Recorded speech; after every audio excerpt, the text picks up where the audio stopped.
París y Londres preparan una limpieza étnica en el norte de Siria mientras trasladan al Emirato Islámico hacia la región iraquí de Anbar, donde crearían un Sunistán. Para iniciar su nueva guerra en Irak y en Siria, los gobiernos de Francia, Israel y el Reino Unido estimularon, el 20 de noviembre de 2015, la adopción de la resolución 2249 en el Consejo de Seguridad de la Organización de las Naciones Unidas ONU. Según el representante de Francia, país que presentó ese texto, dicha resolución autoriza la acción colectiva en virtud del artículo 51 de la Carta de la ONU, es decir, en el marco de la legítima defensa. Según el primer ministro británico, David Cameron, esa resolución respalda toda acción contra esta secta asesina y diabólica tanto en Siria como en Irak. Sin embargo, según los expertos del Servicio de Investigación de la Biblioteca de la Cámara de los Comunes, eso no es cierto.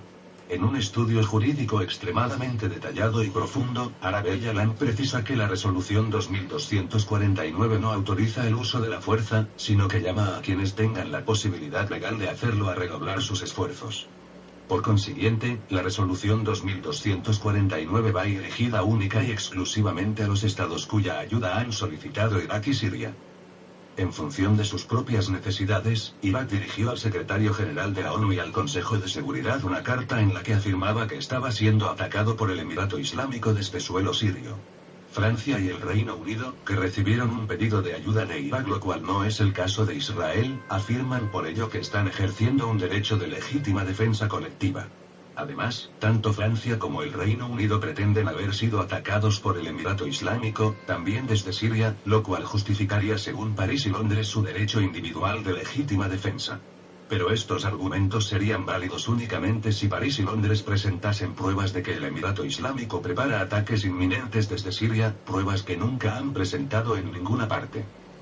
Por lo tanto, la intervención militar de Francia, Israel y el Reino Unido en Siria sigue siendo ilegal, mientras no cuente con una autorización previa del gobierno de la República Árabe Siria. Es importante recordar, por otro lado, que la Carta de la Organización de las Naciones Unidas y las resoluciones vinculadas de la Asamblea General de la ONU prohíben explícitamente todo apoyo militar a grupos no estatales que traten de derrocar el gobierno de un Estado miembro de la ONU. Es por eso que Francia y el Reino Unido trataban de hacer creer que solo enviaban material defensivo a los grupos armados que operan en Siria. Desgraciadamente, esos grupos están recibiendo grandes cantidades de armamento ofensivo, fusiles, morteros, así como armamento antitanque y cohetes antiaéreos, explosivos e incluso gases de combate. Sin embargo, en agosto de 2014, el presidente francés François Hollande reconoció, en una entrevista publicada en el diario francés Le Monde, haber entregado armamento ofensivo a los rebeldes sirios. El propio Hollande también precisó posteriormente, en entrevista concedida al periodista Javier Panon, que en 2011 ya había enviado a los grupos armados antigubernamentales cañones de 20 milímetros, ametralladoras pesadas, lanzacohetes y cohetes antitanques, lo cual constituye una clara violación del derecho internacional y rebaja a Francia a la categoría de Estado canalla. El inconfesable proyecto de Francia, Israel y Reino Unido. En caso de que la ciudad siria al-Raqqa fuera tomada, sería entregada al gobierno regional kurdo de Irak, que la anexaría. Se trataría de proclamar un Kurdistán que se extendería sobre territorios pertenecientes a Irak y Siria y de expulsar a sus residentes. Desde el 20 de noviembre de 2015, Francia ha estado tratando de formar una coalición, otra más, supuestamente para luchar contra el Emirato Islámico, y más exactamente para tomar la ciudad siria de al-Raqqa. Esta retórica, que ha bastado para convencer a los franceses de que su gobierno quiere dar respuesta a los atentados perpetrados en París el 13 de noviembre, no logra, sin embargo, ocultar las intenciones coloniales del presidente Hollande. En efecto, si el objetivo es expulsar al Emirato Islámico de al-Raqqa, ¿cómo piensa lograrlo sin tropas terrestres? Y después de la expulsión de los yihadistas, ¿en manos de quién quedaría al-Raqqa? La campaña aérea rusa presta apoyo a las acciones terrestres del ejército árabe sirio, mientras que según el ministro francés de Relaciones Exteriores, Laurent Fabius, los bombardeos aéreos franco-británicos podrían prestar apoyo a los grupos armados del ejército sirio libre organizado por los responsables de Al-Qaeda en Libia, de las fuerzas árabes sunitas, es decir, las milicias turcomanas que reciben apoyo del ejército turco, y a los kurdos las unidades de protección popular sirias y los peshmergas del gobierno regional kurdo de Irak. Si esas fuerzas llegasen a tomar al-Raqqa, esa ciudad siria sería entregada al gobierno regional kurdo de Irak, que la anexaría. Se trataría de proclamar así un Kurdistán que se extendería sobre territorios pertenecientes a Irak y Siria, de expulsar después a las poblaciones sirias que allí residen y de terminar la operación trasladando hacia ese nuevo estado 10 millones de kurdos de Turquía. El Plan Juppé. En 2011, el entonces ministro francés de Relaciones Exteriores, Alain Juppé, y su homólogo turco, Ahmet Davutoglu, firmaban un acuerdo secreto. Sabemos que aquel acuerdo incluía varios compromisos recíprocos, entre los que se hallaban resolver la cuestión kurda sin afectar la integridad del territorio turco, es decir, crear un pseudo-Kurdistán en Siria. Los franceses siguen creyendo que Alain Juppé todavía es golista y no han notado su viraje de 2005, año en que este personaje fue condenado a 14 meses de cárcel donde nunca puso los pies y a 1 año de exclusión de todo puesto público por haber financiado su partido político mediante la malversación de fondos públicos. Ante esa situación, Juppé abandonó Francia para ir a trabajar como profesor en Montreal. Pero no pasó mucho tiempo en Canadá, y lo que en realidad hizo en secreto fue seguir una formación en un tercer país. Actualmente, y a pesar de ser miembro de la oposición, Alain Juppé es uno de los principales inspiradores de la política que el presidente Hollande aplica hoy en Oriente Medio, pisoteando tanto la historia como los intereses de Francia. El Kurdistán y Siria. Los kurdos son un pueblo que, desde hace siglos, habita un territorio actualmente compartido entre Turquía, Irak e Irán.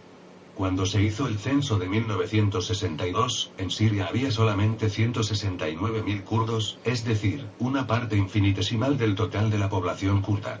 Pero durante la Guerra Civil Turca de 1980-1990, 2 millones de kurdos turcos se refugiaron en Siria. La intención de Francia, Israel y el Reino Unido es crearles un estado, pero no en Turquía, país de donde proceden, sino colonizando el país que tan generosamente los acogió cuando llegaron como perseguidos. Francia y el Reino Unido ya dividieron Siria durante la conferencia de San Remo en 1920 en función de los acuerdos Sykes-Picot que databan de 1916. La Siria histórica abarca no solo la actual República Árabe Siria sino también Palestina, Israel, el Líbano, Jordania, la región designada como el Sanjak de Alejandreta conocida en Turquía como Antioquía y una parte de Irak. El actual proyecto apunta, por consiguiente, a proseguir el desmembramiento de Siria. ¿Quiénes son los kurdos? Los kurdos constituyen una cultura única, pero hablan diferentes lenguas, el kurmanji, el sorani y el pelewani, así como una cuarta lengua totalmente diferente de las 3 anteriores, el zazagorani. Durante la Guerra Fría los kurdos se dividieron en 2 grupos, uno de ellos contaba con el respaldo de Israel y Estados Unidos mientras que Siria y la extinta Unión Soviética apoyaban al otro grupo. Aunque dicen combatirla, la organización terrorista Emirato Islámico es apoyada por personalidades estadounidenses agrupadas alrededor de David Petraeus y John Negroponte, así como por los gobiernos de Arabia Saudita, Qatar y Turquía. Durante la Guerra Civil Turca, el Partido de los Trabajadores del Kurdistán PKK, por su sigla en turco y principal partido kurdo de Turquía, que se proclama marxista-leninista y su líder histórico Abdullah Öcalan militaron por la creación de un Kurdistán independiente en Turquía. Precisaron además que no tenían ninguna ambición territorial en suelo sirio. Öcalan fue acogido en Damasco como refugiado político y desde allí dirigió las operaciones militares del PKK en Turquía. Huyendo de la represión, 2 millones de kurdos encontraron refugio en Siria. Pero en 1998, Ankara amenazó a Damasco con declararle la guerra si seguía albergando al PKK. El presidente Hafez al-Assad pidió finalmente a Abdullah Öcalan que buscara asilo en otro país y siguió protegiendo a los refugiados kurdos. Al inicio de la guerra contra Siria, el presidente Bashar al-Assad concedió la nacionalidad siria a numerosos refugiados kurdos provenientes de Turquía, estimulándolos, además, a formar milicias locales y a participar en la defensa del territorio nacional. Durante 2 años, la cooperación de esas milicias kurdas con las fuerzas sirias fue total. Pero ese estado de cosas comenzó a deteriorarse en 2014.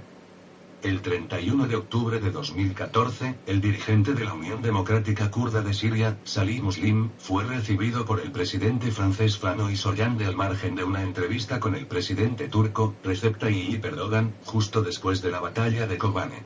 Hollande y Erdogan, que hasta entonces habían negado toda ayuda a las milicias de los kurdos sirios, lograron convencer a Salih Muslim de sumarse a su proyecto. Un año más tarde, Salih Muslim iniciaba una operación de kurdización forzosa del norte de Siria, provocando así la sublevación de las poblaciones locales, principalmente de los cristianos asirios y de los árabes sunitas. Sin embargo, cuando Francia, Israel y el Reino Unido iniciaron la operación de creación del Kurdistán en Siria, Salih Muslim enfrentó las peores dificultades para movilizar a sus combatientes. Los jóvenes kurdos refugiados en Irak se negaron masivamente a unirse al proyecto colonial. El viernes 27 de noviembre de 2015, Salih Muslim estaba nuevamente en París. El derribo del Sukhoi Su-24 ruso por Turquía. La intervención militar rusa, iniciada el 1 de noviembre de 2015, trastornó el plan de las potencias coloniales. Para el presidente turco Recep Tayyip Erdogan, la intervención rusa en Siria alejaba nuevamente la posibilidad de concretar el plan Juppe y su sueño personal de purificación de Turquía. Erdogan ordenó entonces a su ejército la preparación de un incidente con un avión ruso, como reveló en su momento el investigador turco Fuat Avni. El 16 de noviembre Rusia extendió su operación militar contra los grupos terroristas en Siria con una embestida política contra sus fuentes de financiamiento. El presidente Vladimir Putin provocó estupor en la reunión del grupo de los 20 G20, en Antalya, acusando sin nombrarlo al presidente del encuentro, Recep Tayyip Erdogan. Putin mostró a los diplomáticos presentes imágenes satelitales de los convoyes de camiones cisterna que circulan entre el territorio sirio y los puertos turcos y denunció el laxismo de quienes permiten así que el Emirato Islámico acumule miles de millones de dólares. El 24 de noviembre, sobreestimando el apoyo con el que podría contar en Washington o subestimando el poderío ruso, el presidente Erdogan ordenó el derribo de un bombardero táctico Su-24 ruso que había estado 17 segundos en el espacio aéreo turco. Pero Moscú reaccionó de inmediato con la adopción de drásticas sanciones económicas contra Ankara, dando a conocer públicamente los registros de los radares sobre el incidente aéreo, desplegando en Siria misiles antiaéreos S-400 y, finalmente, con la difusión, durante una conferencia de prensa del Estado Mayor de las Fuerzas Armadas rusas, de las imágenes satelitales que demuestran la responsabilidad del Estado turco en el financiamiento del Emirato Islámico. En un instante, toda la prensa internacional que hasta entonces negaba la verdad se llenó bruscamente de reproches contra el autócrata de Ankara y su familia. La intervención franco-británica. Sin embargo, el 29 de noviembre, la Unión Europea organizaba una cumbre especial con Turquía. Ignorando las denuncias de Vladimir Putin ante el G20 y los informes no publicados de la alta representante de la Unión, Federica Mogherini, que demuestran que Chipre, Italia y Francia también están implicadas en la venta en la propia Unión Europea del petróleo robado por el Emirato Islámico, los participantes en la cumbre Unión Europea-Turquía concluían. Recordando la declaración final de la última reunión del G20 en Antalya, así como la resolución 2249 del Consejo de Seguridad de las Naciones Unidas, Turquía y la Unión Europea reafirman que la lucha contra el terrorismo sigue siendo una prioridad.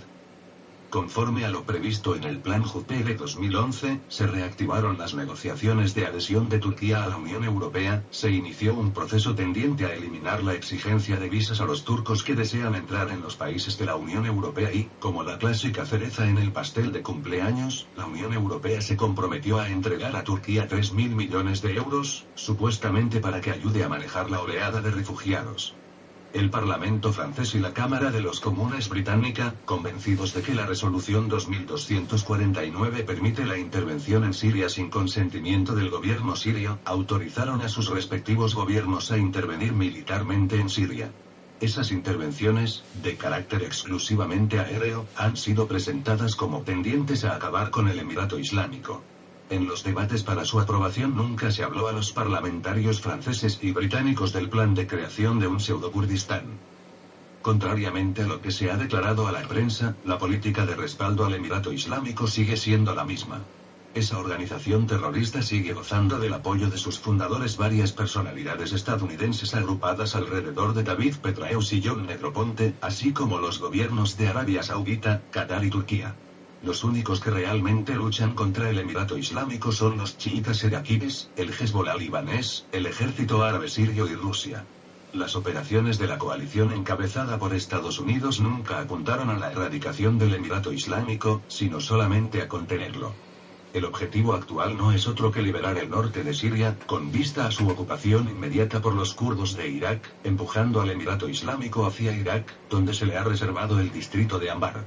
La única diferencia con el plan inicial es que, a raíz de la intervención rusa, los occidentales han renunciado a lograr que el desierto sirio quede en manos del Emirato Islámico.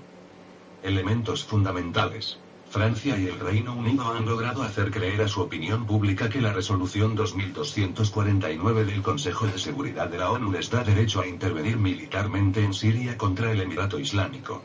Sobre esa base, París y Londres han obtenido de sus respectivos parlamentos la luz verde para iniciar sus bombardeos en Siria sin autorización del gobierno sirio. Francia y el Reino Unido creen poder utilizar como fuerzas terrestres las milicias turcomanas respaldadas por el ejército turco y el IRG kurdo respaldado por el gobierno regional kurdo de Irak y por Israel. El objetivo de estas intervenciones no es la eliminación del Emirato Islámico como respuesta a su campaña de limpieza étnica, sino solamente empujarlo hacia Anbar y proseguir la limpieza étnica en el norte de Siria para crear allí un pseudo-Kurdistán. Tomado de Contralínea.com.mx